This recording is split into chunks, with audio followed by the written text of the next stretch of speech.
Good morning student. आप लोगों ने 5 का पाठ आज या सोरठा का दिन किया था। आपको कैसा लगा वो तो आपने वीडियो सुना है, आपने देखा है, समझा है, वो तो आप ही जाने।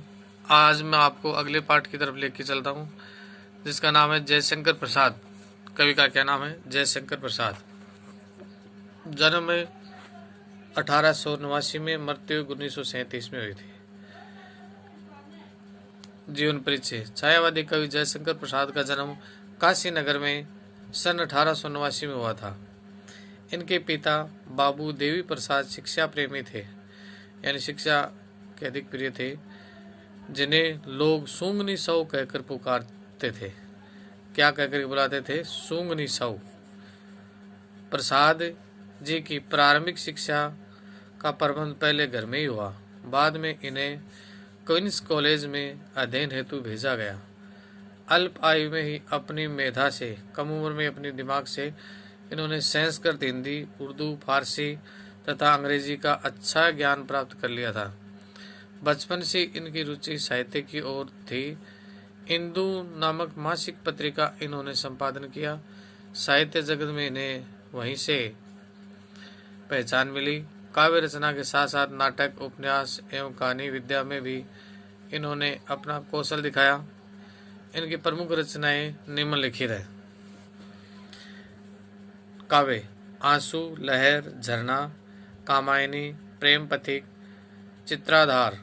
नाटक में ध्रुव स्वामिनी, विशाखा, राजेश्वरी, अजातशत्रु, स्कंदगुप्त, चंद्रगुप्त, एक घूंट। उपन्यास में कंकाल, तितली, इरावती, अपूर्ण। कहानी में आकाशदीप, प्रतिध्वनि, पुरस्कार, गुंडा, आंधी, छाया, इंद्रजाल। निबंध है काव्य कला तथा अन्य निबंध। प्रसाद जी की प्रतिभा बहुमुखी है, किंतु साहित्य के क्षेत्र में कवि एवं नाटककार के रूप में इनकी ख्याति विशेष है। छायावादी कवियों में ये अग्रगण्य है। कामायनी इनका अन्यतम काव्य ग्रंथ है। इनकी तुलना संसार के श्रेष्ठ काव्य से की जा सकती है। सत्यम शिवम सुंदरम का जीता जागता ये रूप प्रसाद के काव्य मिलता है। मानव सौंदर्य के साथ साथ इन्होंने प्रकृति सौंदर्य का सजीव एवं मौलिक वर्णन किया। इन्होंने ब्रज भाषा एवं खड़ी बोली दोनों का प्रयोग किया है। इनकी भाषा संस्कृत निष्ठ है। 15 नवंबर सन 1937 ईस्वी को हिंदी साहित्य का अमर कवि सदा के लिए संसार से विदा हो गए, यानी 15 नवंबर 1937 को इनकी मृत्यु हो गई। पाठ परिचय। जयशंकर प्रसाद की प्रभु कविता। इनके स्फुट कवियों के संग्रह कानन कुसुम से ली गई है।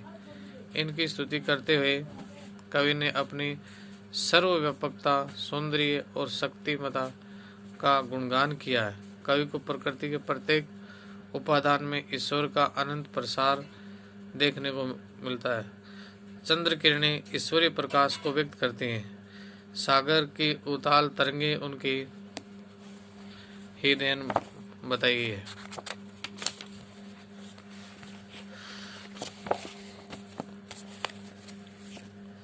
और चंद्रिका उनकी मुस्कान को तथा नदियों का कलकल निनाद। निनाद में क्या होता है? आवाज या ध्वनि, नदियों के जल की आवाज, उसके आह्लाद को व्यक्त करता है। वस्तुतः प्रकृति के सौंदर्य और प्रेम से युक्त भव्य रूप को प्रकाशित करने वाला ईश्वरी है। ईश्वर की कृपा होने पर ही मनुष्य के समस्त मनोरथ पूर्ण होते हैं। खड़ी बोली हिंदी में रचित ये कविता प्रसाद जी की भावाभिव्यक्ति का सुंदर उदाहरण यहाँ है। तत्समय एवं गंभीर भाषा ने कवि को अद्भुत अभिव्यंजना सौष्ठव से युक्त कर दिया गया है। लयात्मक सरसता और मौलिकता की दृष्टि से यह कविता उत्तम कोटि की कविता मानी गई है। तो इस प्रकार कवि ने प्रभु कविता का लेख किया है। मैंने प्रभु कविता लिखी है। प्रभु माने क्या होता है? प्रभु, ईश्वर, संसार का मालिक आदि अनेक नामों से ईश्वर को पुकारा जाता है। विमल इंदु की विमल मानी होती स्वच्छ, इंदु मानी चंद्रमा की विशाल किरणें प्रकाश तेरा बता रही है। अनादि तेरी अनंत माया जगत को लीला दिखा रही है। तो इसमें बताया गया है कि विमल इंदु स्वच्छ चंद्रमा की विशाल किरणें हैं, वो हे ईश्वर तुम्हारा ही प्रकाश बता रही है। अनादि इसका कोई अंत नहीं होने वाला, या जिसके आरंभ का पता न चले। तेरी अनंत माया जिसका कोई अंत न हो, माया जगत को लीला दिखा रही है, संसार को क्या है, अपने कार्यकलाप दिखा रही है। प्रसार तेरी दया का कितना, ये देखना है तो देखे सागर, तेरी प्रशंसा का राग प्यारे तरंग मालाएं गा रही है। प्रसार तेरी दया का कितना, हे ईश्वर तुम्हारी दया का कितना प्रसार है, यानी कितनी दया फैली हुई है। ये देखना कि देखे सागर, ये देखना कि सागर है वो भी क्या आपकी दया का प्रसार देख सके, यानी समुद्र में विस्तार देखना चाहिए। समुद्र का व्यापक विस्तार के समान ईश्वर की दया का प्रसार है। तेरी प्रशंसा का राग प्यारे तरंग मालाएं गा रही हैं। हे ईश्वर तुम्हारी जो प्रशंसा है, समुद्र की जो लहरें असंख्य कतार में उठती हैं वो राग गा रही हैं और तुम्हारी श्रेष्ठता के गीत गा रही हैं। तुम्हारा स्मित, स्मित माने क्या होता है, मुस्कान हो जिसे निरखना यानी देखना, यानी तुम मुस्कुराते हो हंसते हो, और तुम्हारी मुस्कान अगर किसी को देखनी है वो देख सकता है चंद्रिका को। वो किसको देख सकता है, चांदनी को। तो ईश्वर तुम्हारी मुस्कान एक चांदनी के समान बताई गई है। तुम्हारे हंसने की धुन में नदियां निनाद करती ही जा रही हैं। हे ईश्वर तुम जब हंसते हो, हंसने की आवाज के समान ही यहाँ की नदियां हैं वो आवाज करती हुई या अपनी अव्यक्त सौर लहरी जो ध्वनि है उसको व्यक्त करती हुई जा रही है। विशाल मंदिर की यामिनी में जिसे देख न हो दीपमाला, विशाल मंदिर की यामिनी, यामिनी मानी होती है रात, क्या होती है, रात। तो ये संसार पूरा विशाल मंदिर है, और जब रात के समय में जिसे देखना हो दीपमाला, यानी दीपकों की जो कतार देखनी है वो कौन है, तो तारागण की ज्योति उसका पता अनूठा बता रही है।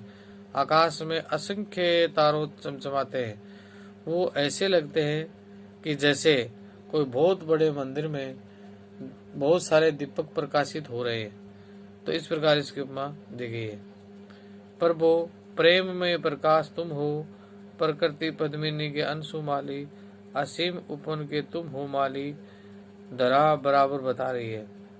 तो ईश्वर क्या बताया गया, प्रभु प्रेम में प्रकाश तुम हो, हे प्रभु प्रेम रूपी प्रकाश ही तुम ही हो।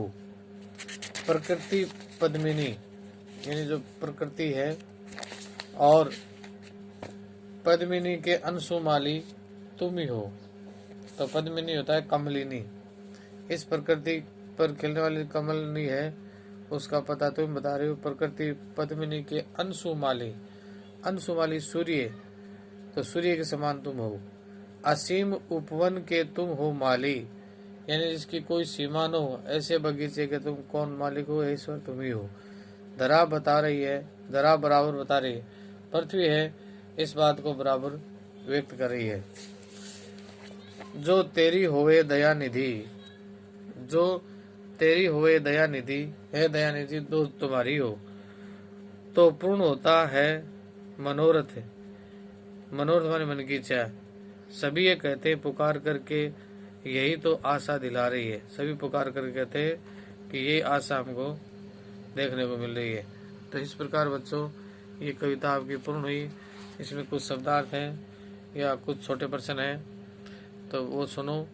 विमल मानी स्वच्छ, अनादि इसका कोई आरंभ का पता न हो, निनाद मन ध्वनि, पद्मिनी कमलिनी, मनोरथ इच्छा, इंदु मन चंद्रमा, स्मित मानी मुस्कान, यामिनी रात्रि, अंशुमाली सूर्य। जयशंकर प्रसाद का जन्म कब हुआ? तो इसका उत्तर क्या है, 1889। जयशंकर प्रसाद द्वारा संपादित पत्रिका का क्या नाम था? तो इंदु। जयशंकर प्रसाद के किन्हीं 3 काव्य संग्रहों के नाम बताओ? आंसू, लहर, झरना। ईश्वर की प्रशंसा का राग कौन गा रहा है? सागर की लहरें। मनुष्य के मनोरथ कब पूर्ण होते हैं? जब ईश्वर की कृपा या दया होती है तब मनुष्य के सभी मनोरथ पूर्ण होते हैं। अंशुमाली का क्या अर्थ है? अंशुमाली के अर्थ है अंशु का अर्थात किरण, उनका माली अर्थात सूर्य। तो इस प्रकार सूर्य इसका अर्थ है। अब है प्रकृति अंशुमाली।